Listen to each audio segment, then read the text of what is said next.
요한계시록을 계속 우리가 살펴보면서 계시록은 다른 성경책이 다 그렇듯이 복음을 얘기하고 또 예수 그리스도의 구원을 얘기하는 책인데 그 중에서도 특히 전도에 관한 책으로 많이 보여집니다. 공부하면서 더 많이 느끼게 되는데 뭐 전도 축제나 뭐 이런 거 많이 있잖아요. 그런 거 할 때 오히려 전도 특강 같은 거 할 때 계시록 본문으로만 해도 계속해서 이어질 것 같아요. 그래서 왜 이렇게 말씀드리냐면 오늘 본문도 계속해서 전도에 대한 부분이 강조가 되고 있어요.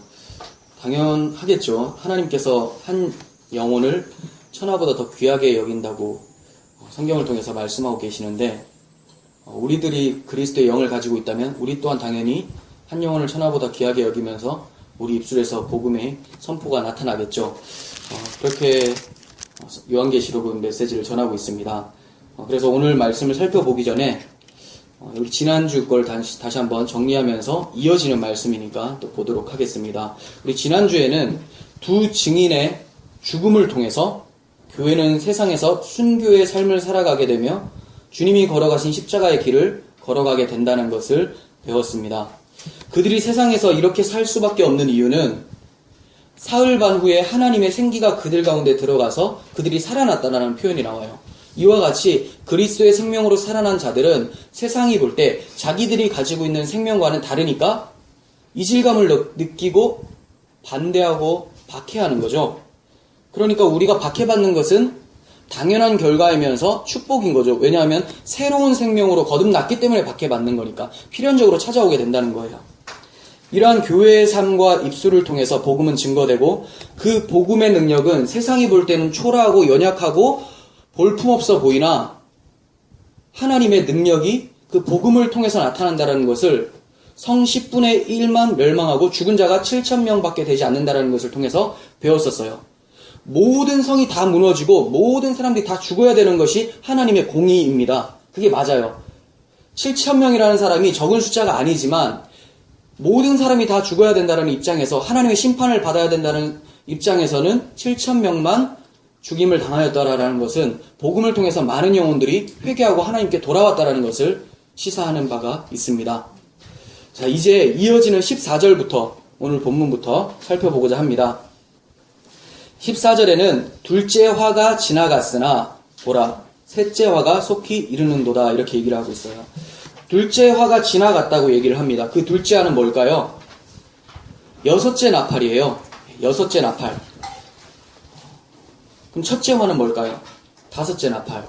그 넷째 나팔을 불고 나서 여러분 계속 강의를 하고 있는데 기억을 하실지 모르겠는데 넷째 나팔을 불고 나서 독수리가 공중을 지나가면서 화가 있을 것이다 하면서 세 번의 화를 얘기를 했어요. 그게 다섯째, 여섯째, 일곱째 나팔을 화라고 얘기를 한 거예요.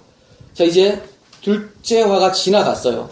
그리고 셋째 화가 속히 이른다고 하면서 바로 화가 나타나는 것이 아니라 두 증인의 사역이 아니라 오늘 본문의 모습이 나타나는 거예요. 죄송합니다. 말씀 잘못 드렸습니다. 두 증인의 사역이 나타나는 거죠. 여섯째 나팔을 불고 그 다음 일곱째 나팔을 불기 전에 두 증인의 순교 사역이 나타났었죠. 복음 전하고. 왜 하나님께서는 바로 연결하지 않고 이 일곱째 나팔은 최후 심판을 얘기를 하는데 왜 최후 심판 전에 두 증인의 사역을 굳이 집어넣고 있는가? 이것은 하나님께서 최후 심판 전에 두 증인의 사역을 통해서만 심판이 넘어갈 수 있다는 것을 강조하기 위해서 두 증인의 사역이 갑자기 뜬금없이 쑥 끼어든 거예요.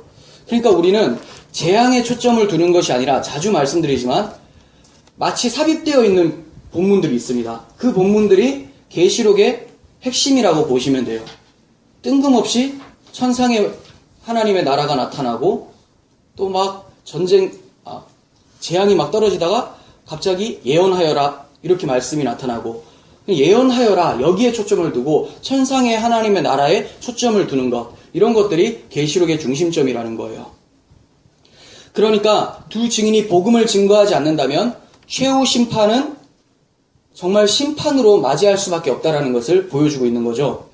이것이 둘째 화와 셋째 화 사이에 두 증인의 사역이 있었다라는 증거예요. 그런데 일곱째 천사가 나팔을 이제 붑니다. 근데 곧바로 재앙이 나타나는 것이 아니라 찬양하는 소리가 나타나요. 그리고 정작 마지막 나팔의 재앙은 16장 1절에 가서 나타나요. 지금 11장 후반부인데 16장에 가서야 나팔 재앙, 마지막 재앙이 나타난다면 11장, 12, 13, 14, 15장 이렇게 5장이나 되는 많은 분량이 나팔 재앙 마지막 최후 심판 전에 들어가 있는 내용이라는 거죠. 그러면 이 내용 또한 엄청 중요하겠죠. 왜 하나님께서 이러한 공백, 이러한 특별한 대목을 허락하셨는가? 마지막 재앙이 쏟아지기 전에 교회들에게 하시고자 하는 말씀이 있기 때문에 그런 거예요. 그것이 무엇인지 이제 좀 살펴보도록 하겠습니다. 15절 하반부 보시면 하늘에 큰 음성들이 나서 이르되 세상 나라가 우리 주와 그의 그리스도의 나라가 되어 그가 세세토록 왕노릇 하시리로다 이렇게 말씀을 합니다. 자, 먼저 이 음성들은 이미 완성된 천상에서의 천사들의 찬양이에요. 이미 완성된. 그러니까 지금 공간만 하늘로 옮겨져서 소리를 나타내는 역사 속에서의 선포가 아니라 이미 완성된 영혼 가운데 있는 사람들의 천사들과 24장로들의 소리라는 거죠. 이해가 되세요? 그러니까 모든 것을 다 마친 후에 돌아보면서 찬양을 하는 거예요. 17절 보시면 이르되 감사하옵나니 옛적에도 계셨고 지금도 계신 주 하나님 곧 전능하신 이여 친히 큰 영광 권능을 잡으시고 왕노릇 하시도다 하시면서 24장로들이 이전의 표현과는 다른 찬송을 하고 있어요. 여기 뭔가 빠진 것 같지 않아요? 이전에도 계셨고 지금도 계시고 그 다음 원래 뭐가 나타나요? 주로? 장차 오실 리가 있어야 되죠. 근데 왜 빠졌을까요? 완성되었기 때문에 그런 거예요. 영광 가운데 영원 속에 천상에서 노래하고 있는 모습을 볼 수 있는 거죠. 그러니까 본문에서 장차 오실이라는 문구가 생략된 것은 이제 모든 것이 이루어졌다라는 거예요. 이들이 찬송할 때는 이미 이루어진 상태를 경험하면서 찬송을 하고 있는 거죠. 또한 이 찬송은 천사들의 찬송이라고 말씀을 드렸어요. 큰 음성으로 찬양하는 장면이 나와요. 이게 5장에서도 비슷하게 나타났어요. 5장에는 지금 우리 본문에서는 천사들이 찬송하고 받아서 24장로들이 다시 화답을 해요. 근데 5장에서는 내 생물과 24장로들이 찬양을 하고 그리고 천사들이 받아서 또 찬양을 하는 장면이에요. 그러니까 좀 유사한 점도 있고 다른 점도 있죠. 이것은 하나님의 나라에서 하나님의 구원을 기뻐하면서 서로 찬송하는 성가대의 모습과 같이 하나님을 기뻐하는 모습으로 볼 수가 있어요. 근데 이들이 뭐라고 찬송하고 있는지 좀 살펴보겠습니다. 세상 나라가 우리 주와 그의 그리스도의 나라가 되어 그가 세세토록 왕노릇 하시리로다 이렇게 얘기해요. 세상 나라가 그리스도의 나라가 되어 이렇게 얘기하죠. 이것은 주기도문을 통해서도 나타났었어요. 우리가 뭐 예배 끝에마다 하게 되는데 주기도문 어떤 말씀이 있습니까? 나라가 임하옵시며 뜻이 하늘에서 이루어진 것 같이 땅에서도 이루어지이다. 이것이 바로 뜻이 하늘에서 이루어진 하나님의 계획, 그것이 이 땅에서도 펼쳐지길 원합니다. 하나님의 나라가 이 땅에서 이루어지기를 원합니다. 이런 고백인 거죠. 그러니까 마귀의 통치권인 나라가 이제 하나님의 구원의 사역을 통해서 마귀의 통치가 사라지고 하나님의 통치가 이 땅에 임하는 것, 이것이 성도들이 기도해야 될 바고 이것이 하나님의 구원 계획의 가장 핵심인 거예요. 성경 전체를 요약해서 말해라 라고 한다면 하나님께서 마귀의 세상 가운데 다시 하나님 나라를 도래하게 하시는 것, 이렇게 보시면 되죠. 하나님 나라의 완성을 향해 달려가는 것이 구속사예요. 그 구속사의 핵심은 예수 그리스도의 십자가 부활이죠. 그러니까 하나님 나라의 완성이 어떻게 이루어지는가? 그리스도의 십자가 공로를 통해서 이루어집니다. 이것이 성경의 핵심 주제인 거죠. 에덴 동산에서 하나님의 나라가 파괴된 이후에 바벨탑이 계속 세워지고 있습니다. 이 땅은 바벨탑의 중심지라고 보시면 돼요. 끊임없이 바벨탑은 한두 개가 아니라 계속 곳곳에서 세워지고 있어요. 이 바벨탑이 판치는 세상 가운데 하나님은 하나님의 탑을 세우길 원하시는 거죠. 하나님의 나라. 하나님은 반드시 그리스도의 나라가 되게 하시고 왕으로서 통치하실 것을 천사들이 지금 선포하며 찬양하고 있는 거예요. 하지만 지금 이 세상은 마귀가 통치하는 세상이죠. 본문에 세상 나라라고 하는 단어가 바실레이아 투 코스무라는 단어인데, 코스무는 코스모스에서 온 단어예요. 세상이란 단어고, 투는 정관사인데 그 세상, 바실레이아는 나라. 바실레이아 많이 들어봤죠. 근데 나라인데 어떤 장소적 나라가 아니라 통치라는 단어예요, 원래는. 그러니까 세상 나라. 근데 그 세상이 어떤 통치에 의해서 움직이는 나라라고 얘기를 하고 있는 거예요. 세상 나라. 근데 이 단어가 광야에서 마귀가 주님을 시험할 때도 동일하게 나타나요. 마귀가 뭐라고 얘기합니까? 마귀가 또 그를 데리고 지극히 높은 산으로 가서 천하만국과 그 영광을 보여 이르되 만일 내게 엎드려 경배하면 이 모든 것을 내게 주겠노라 이렇게 얘기를 하죠. 예수님을 시험을 하는데 자기가 천하만국을 쥐고 있고 그것을 나에게 절을 하면 주겠다 이렇게 얘기를 해요. 근데 여기서 천하만국이란 단어가 바실레이아 투 코스모예요. 세상 나라와 천하만국이 같은 거죠. 근데 이제 번역을 이렇게 해놓으니까 우리가 헷갈려요. 그냥 세상 나라라고 쓰시면 돼요. 그러니까 지금 마귀가 예수님에게 자신의 나라를 주겠다 이렇게 얘기를 하고 있는 거예요. 이 세상은 마귀가 통치하고 있는 나라가 맞습니다. 성경에서는 공중의 권세 잡은 자 마귀라고 얘기를 해요. 그런데 최후의 심판이 이를 때 마귀의 통치권이 멸망당하고 오직 그리스도의 통치권이 서게 된다는 것을 본문에서는 찬양을 통해서 보여주고 있어요. 그렇다면 그리스도의 나라가 단지 주님 재림하실 때 먼 미래 앞으로 다가올 그날에만 완성되는 것인가? 그건 아니라는 거예요. 주님의 초림 때에 이미 하나님의 나라는 임했다고 얘기를 하고 있습니다. 누가복음 17장 20절 보겠습니다. 바리새인들이 하나님의 나라가 어느 때에 임합니까? 묻거늘 예수께서 대답하여 이르시되 하나님 나라는 볼 수 있게 임하는 것이 아니요 또 여기 있다 저기 있다고도 못하리니 하나님의 나라는 너희 안에 있느니라 이렇게 말씀하세요. 그러니까 하나님의 나라는 장소의 개념보다는 통치의 개념으로 봐야 되겠죠. 너희 안에 있다 이 말은 우리가 하나님의 통치를 받고 있는 상태가 되었다. 그러니까 우리가 하나님 나라인 거예요. 성도를 교회라고 하죠. 교회가 바로 이 땅에서 하나님 나라를 유일하게 드러낼 수 있는 통로인 거죠. 그래서 하나님 나라는 어디 있습니까? 라고 하면 여러분들 마음 가운데 예수의 통치를 받고 있고 성령의 충만함이 있다면 여러분들이 하나님 나라라는 것을 예수님을 말씀하고 계세요. 여기서 예수님께서 하나님 나라는 너희 안에 있느니라 라고 말씀을 하셨는데 여기서 있느니라 라고 하는 단어는 현재형으로 쓰였어요.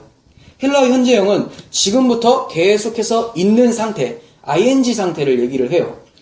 그러니까 계속 이때만 있고 끝나는 것이 아니라 지금도 있고 앞으로 계속 하나님 나라가 우리 삶 속에서 펼쳐진다는 것을 얘기를 하죠. 그러니까 주님께서 말씀하실 때에는 이미 제자들 가운데 임했다라는 것을 말씀하고 있는 거예요.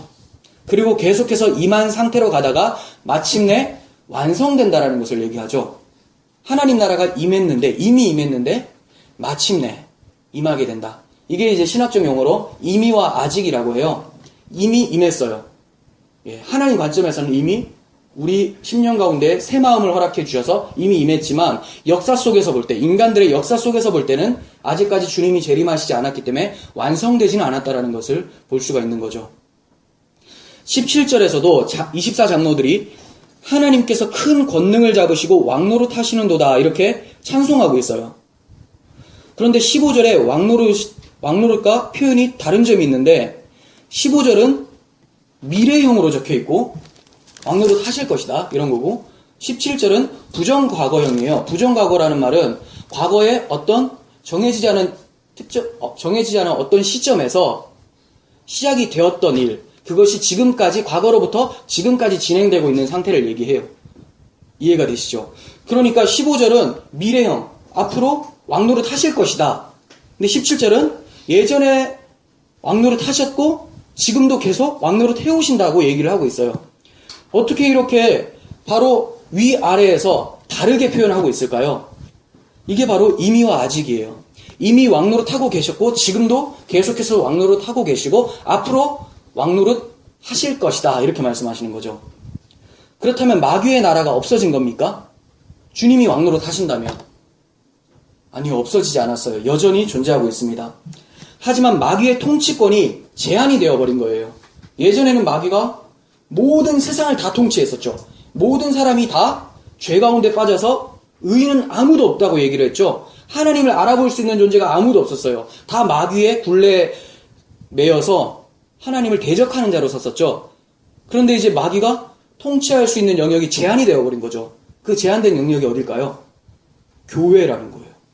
예수님의 품. 예수님의 품 안에 있는 성도들을 빼올 수는 없는 거죠. 그러니까 마귀가 여전히 존재하고 여전히 통치하고 있지만 성도들은 그 마귀의 통치를 받지 않는다라고 말을 할 수가 있는 거예요. 그렇지만 우리의 모습을 보면 마귀의 통치를 받는 것처럼 보여져요. 근데 그것은 마귀의 통치를 받는 것이 아니라 마귀의 미혹을 받는 거죠. 그래서 자주자주 자기가 하나님 품에 있으면서도 내가 하나님 밖에 있다고 착각하게 만드는 거예요. 우리의 정체성이 변하는 것이 아니라 그 정체성을 왜곡시키는 거죠. 착각하도록 만드는 거예요. 에베소서 2장 1절에서 6절을 천천히 살펴보도록 하겠습니다. 그는 허물과 죄로 죽었던 너희를 살리셨도다. 이 그는 예수 그리스도, 너희는 교회죠. 허물과 죄로 죽었던, 죽었던 과거형이에요. 그리고 그때 너희는 그 가운데서 행하여 이 세상 풍조를 따르고, 그때라고 얘기하죠. 과거. 공중의 권세 잡은 자를 따랐으니 곧 지금 불순종의 아들들 가운데서 역사하는 영이라. 지금도 역사한다고 얘기를 하고 있어요.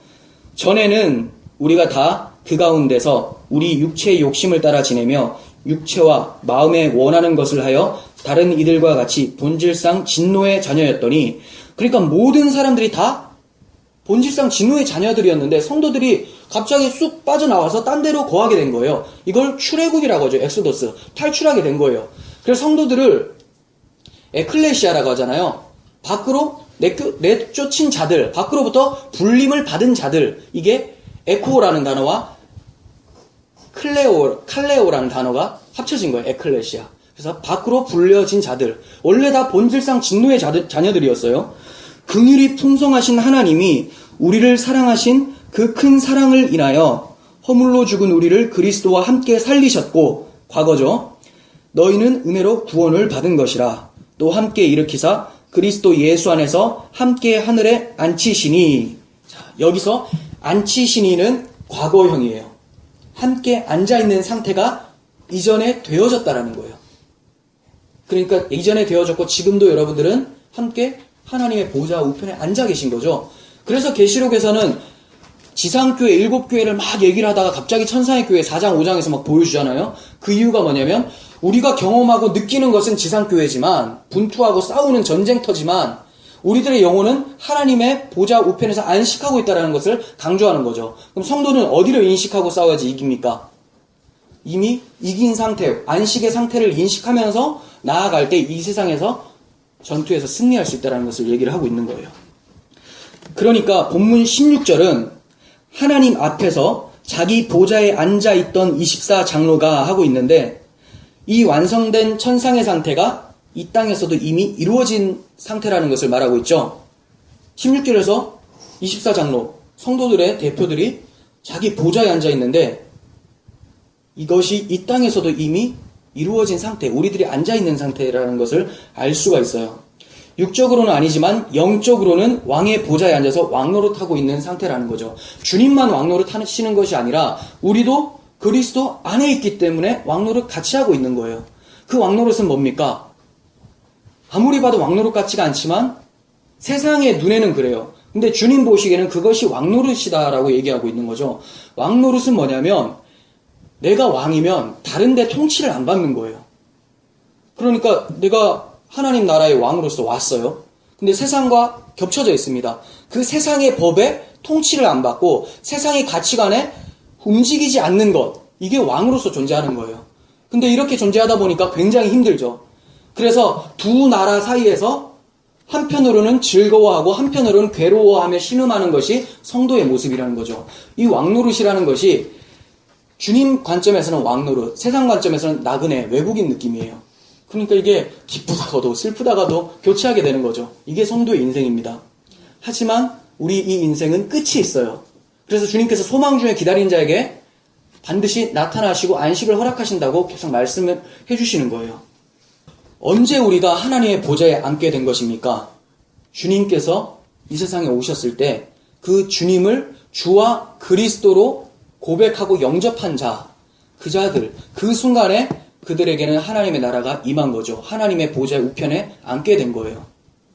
요한복음 1장 12절에서 13절은 이렇게 얘기합니다. 영접하는 자, 곧 그 이름을 믿는 자들에게는, 영접하고 예수의 이름을 믿는 자들에게는 하나님의 자녀가 되는 권세를 주셨으니, 자녀가 된다라는 것은 보좌 우편에 앉아있다는 거죠. 이는 혈통으로나 육정으로나 사람의 뜻으로 난 것이 아니라 하나님으로부터 난 자들이다, 이렇게 얘기해요. 그러니까 여러분들이 베드로와 같이 주님이 딱 오셨을 때 주는 그리스도시요 살아계신 하나님의 아들입니다 라고 고백을 한다면 그것이 하나님으로부터 온 상태, 보좌에 앉아있는 상태, 거듭난 상태, 성령의 통치를 받고 있는 상태라는 것을 알 수 있게 돼요. 베드로가 주는 그리스도시요 살아계신 하나님의 아들입니다 라고 얘기했을 때 주님께서 이렇게 말씀하십니다. 시몬아, 내가 복이 있도다. 이를 내게 알게 한 이는 혈육이 아니라 하늘에 계신 내 아버지시다, 이렇게 얘기하세요. 그러니까 여러분들이 진정으로 입술로만이 아니라 마음속으로도 주님을 진짜 주로 대접하고 그리스도 나의 구원자로 대접하고 있다면 여러분들 마음 가운데는 하나님의 나라가 이미 임한 상태라는 거죠. 그리고 교회사적으로, 개인적으로는 그런데 교회사적으로 봤을 때 십자가 사건 이후에 성령 강림으로 죽어있던 자들이 살아남으로써 하나님 나라가 이루어진 상태가 되는 거예요. 다시 한번 말씀드릴게요. 교회사적으로는 베드로 입장에서는 자기가 주님을 고백을 할 때 그때 하나님 나라가 임한 거지만, 그래서 하나님의 나라는 너희 가운데 있는 것이다 이렇게 얘기하셨잖아요. 근데 교회사적으로 봤을 때는 오순절날 마가의 다락방에서 120명의 제자들이 모여있죠. 그때 성령이 오심으로써 하나님 나라가 시작이 되는 거죠.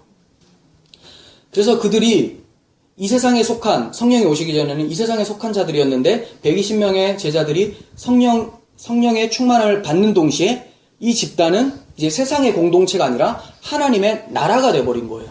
그래서 하나님 나라의 백성이 되어버리고 그 자들이 사도행전을 통해서 나타나죠. 그 자들의 삶이 어떤가. 예수께서 하셨던 그 사역을 그대로 행하죠. 그 말은 지금도 우리가 똑같이 할 수 있다는 말이 아니에요. 죽은 자만 살리고 이것이 아니라 예수님께서 이루어 놓으신 사건을 이 사람들이 천상의 그 완성된 하나님 나라의 모습을 이 땅에서 한시적으로 잠깐 나타내 보인다라는 거예요. 그러니까 이들이 진짜 예수의 영을 받은 자들이 맞다 이거죠. 그게 사도시대예요. 사도시대. 성경이 완성되기 전에 그러한 역사들이 일어났어요. 막 죽은 자도 살아나고 여러 가지 사건이 일어났었죠. 그렇지만 죽은 자를 살리거나 눈먼 자를 눈뜨게 하거나 앉은 병이들을 걷게 하는 초점이 뭡니까?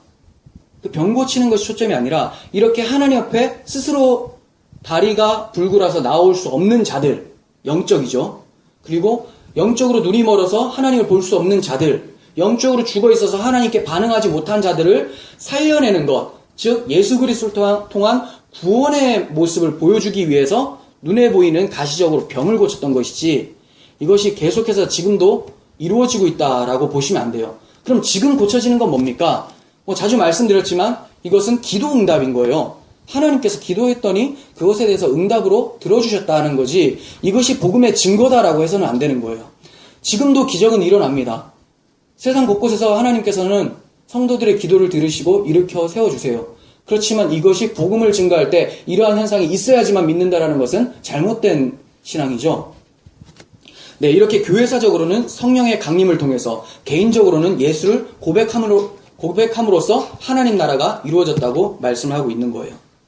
사도 베드로는 어떻게 말하고 있습니까? 베드로전서 2장 9절에서 10절. 그러나 너희는 택하신 족속이요 왕같은 제사장이요 거룩한 나라요 그의 소유가 된 백성이니. 자, 우리 한글에는 니은이 붙으면 과거형이 되죠. 예. 제임스라는 영어 교사가 이렇게 가르치던데, 예, 니은. 그러니까 그의 소유가 된, 이미 되어버렸대요. 택하신 족속, 왕같은 제사장, 거룩한 나라, 그의 소유가 된 백성. 우리 모습 보지 마세요. 자주 말씀드리지만 우리 모습 보셔서는 절대 이게 공감이 안 돼요. 예수 그리스도를 바라볼 때, 아, 내가 그분 안에 있구나 할 때 이제 이러한 모습이, 아, 맞아, 왕같은 제사장, 거룩한 나라다, 이것이 되지. 나를 보면 정말 거룩해 보이지 않잖아요. 그러니까 그렇게 시험드는 행동하시지 마시고 예수를 보시라는 겁니다. 그리고 이는 너희를 어두운 데서 불러내어 그의 기이한 빛에 들어가게 하신 이의 아름다운 덕을 선포하게 하려 하심이라. 자, 왜 구원하셨다고요? 어두운 데서 불러내어서 하나님의 기이한 빛에 들어가게 하신 이의 아름다운 덕을 선포. 이 아름다운 덕이 뭘까요? 복음이죠. 그래서 뭐 찬송가에도 주 예수의 덕을 늘 기리다가 숨질 때라도 내 할 말은 뭐 그런 찬양 있잖아요. 그 덕은 그냥 덕스러움, 뭐 도덕 이런 거 얘기하는 것이 아니라 예수의 구원을 얘기를 하는 거죠. 예, 복음을 선포하기 위해서 여러분들을 불러내셨다라고 말씀하고 있어요. 10절 너희가 전에는 백성이더니 이제는 하나님의 백성이요 전에는 긍휼을 얻지 못하였더니 이제는 긍휼을 얻은 자니라 이렇게 말씀하고 있습니다. 할렐루야죠. 이제 우리는 변화된 사람들이에요. 그러니까 하나님의 나라는 지금 이 세상에 존재하고 있는 상태예요. 어디에서 존재합니까? 나를 통해 존재하는 거죠. 그러나 마귀의 나라도 여전히 존재하고 있는 상태죠. 결국 이 두 나라 사이에서 치이고 하는 자들이 성도라는 겁니다. 그래서 11장 초반에는 교회의 순교가 나타나고 두 증인의 순교, 11장 후반에는 천상에서 기쁨으로 찬양하는 모습이 나타나죠. 왜 이렇게 두 개를 대조해서 나타납니까? 계시록의 특징이죠. 자주 대조하죠. 땅과 하늘을 계속 대조해요. 땅의 교회, 천상의 교회. 왜 그렇습니까? 땅의 교회는 천상의 교회를 늘 인식하면서 살아야지만 이 땅에서 승리할 수 있다. 이것을 말씀하고 있는 거예요. 그런데 우리는 여기서 굉장히 중요한 점을 발견하게 됩니다. 이러한 하나님의 나라가 어떻게 임하게 되는 것인가? 하나님 나라는 우리 가운데 있다면서요. 이미 임했고 앞으로 임할 것이고, 근데 이러한 소중한 구원이 어떻게 이루어진다고 말씀하고 있는 겁니까? 앞서 순교한 두 증인의 예언 사역의 결과라는 것을 알게 돼요. 교회의 전도는 하나님의 나라가 도래하도록 하는 하나님의 도구예요. 이렇게 교회의 전도 사역은 매우 중요합니다. 이 전도 사역으로 인해서 마지막 날에 두 부류로 나누어지게 되죠. 그래서 구원과 심판이 나눠지게 돼요. 그래서 최후 심판 전에 교회의 전도 사역의 결과를 보여주심으로써 교회에게 더욱 예언하여야 하리라는 말씀을 우리에게 음성으로 들려주고 계시는 거죠. 18절은 이러한 교회의 예언을 통해서 나뉘어진 두 부류의 종말에 대해서 얘기를 하고 있어요. 자, 복음을 받은 자와 받지 않은 자들은 어떤 모습으로 나타나는지 보겠습니다. 18절 이방들이 분노하며 주의 진노가 내려 죽은 자를 심판하시며, 반대로 종선지자들과 성도들과 또 작은 자든지 큰 자든지 주의 이름을 경외하는 자들에게 상 주시며, 여기는 복음을 받은 자죠. 또 땅을 망하게 하는 자들을 멸망시킬 때로소이다 이렇게 말씀합니다. 여기서 불신자, 성도, 불신자 이렇게 나뉘어지게 되죠. 먼저 복음을 거부한 자들은 어떤 모습을 띠게 됩니까? 분노하게 돼요. 무엇에?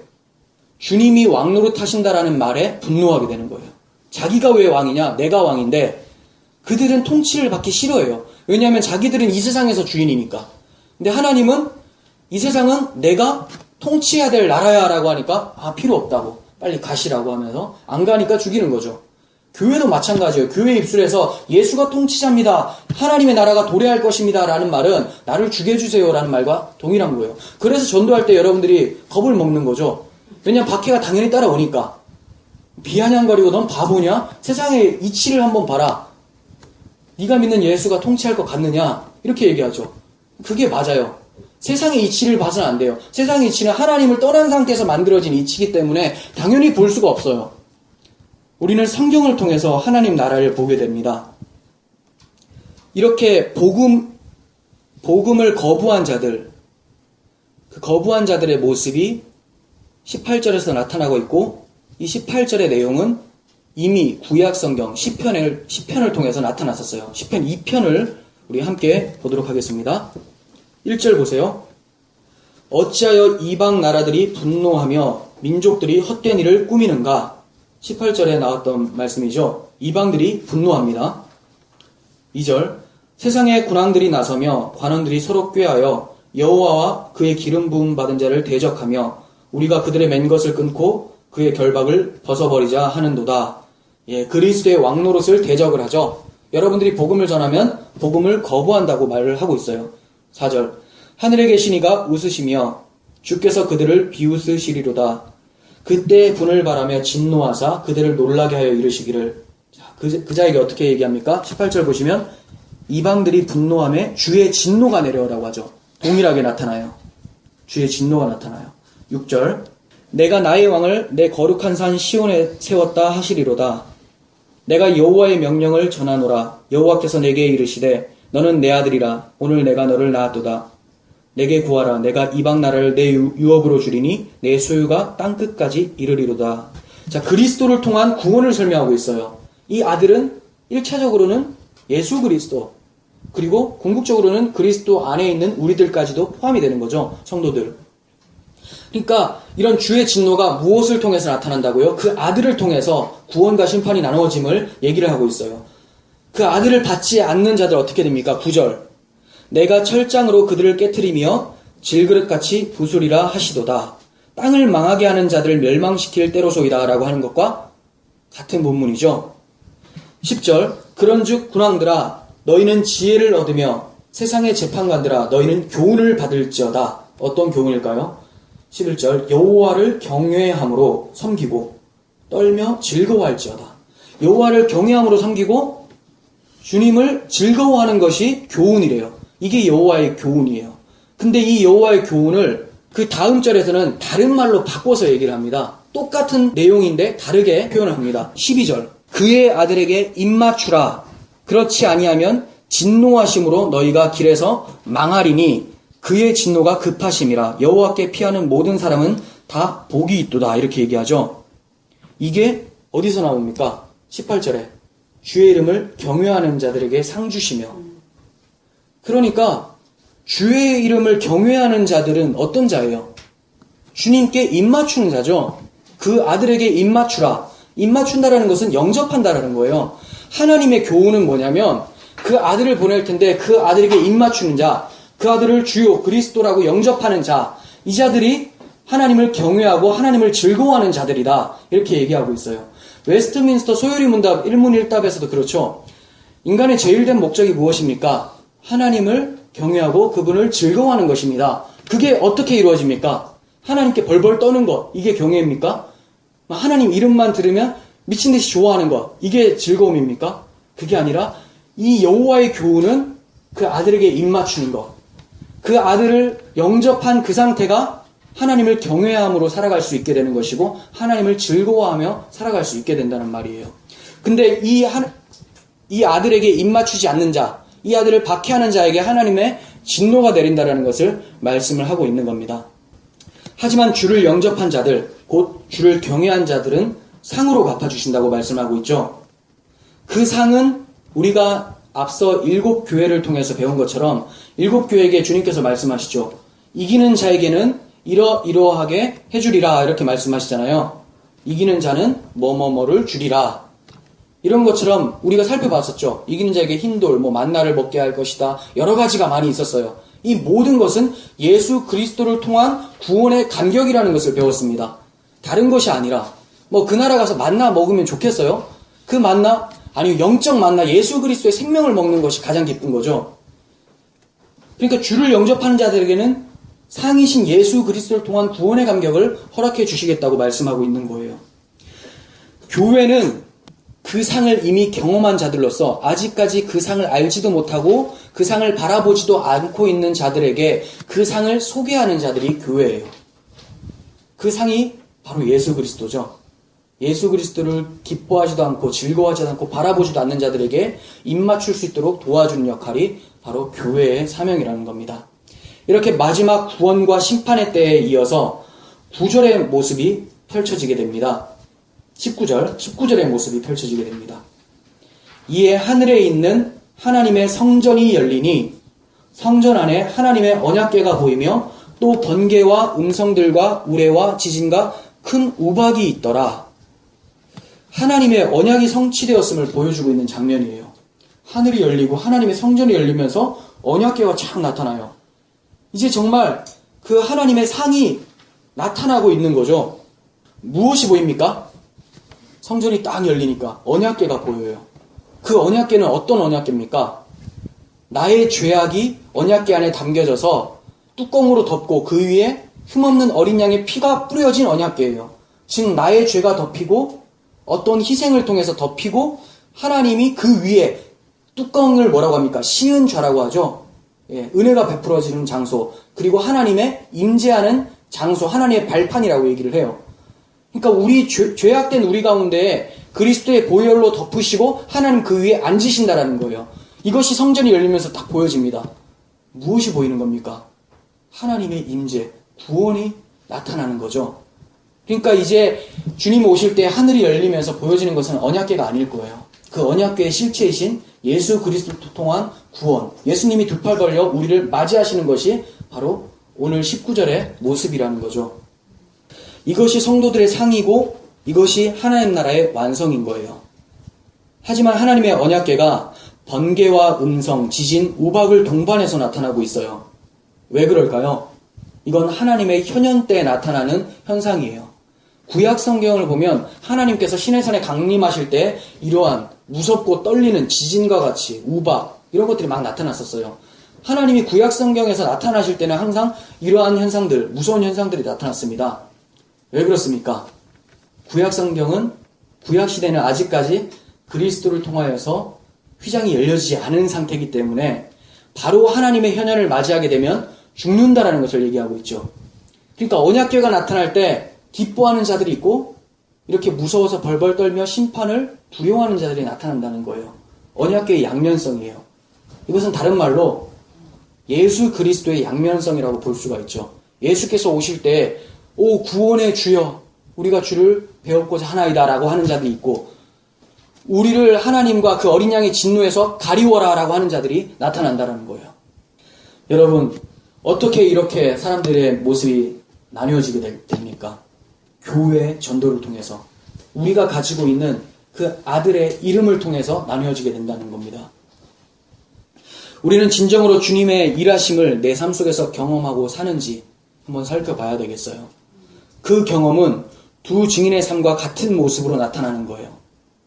두 증인과 같아서 세상에서 배척당하는 삶이 나타나고 있는지 전혀 나타나지 않고 있는지 그렇다면 여전히 세상에 속한 자가 아닌지 돌아봐야 할 것입니다.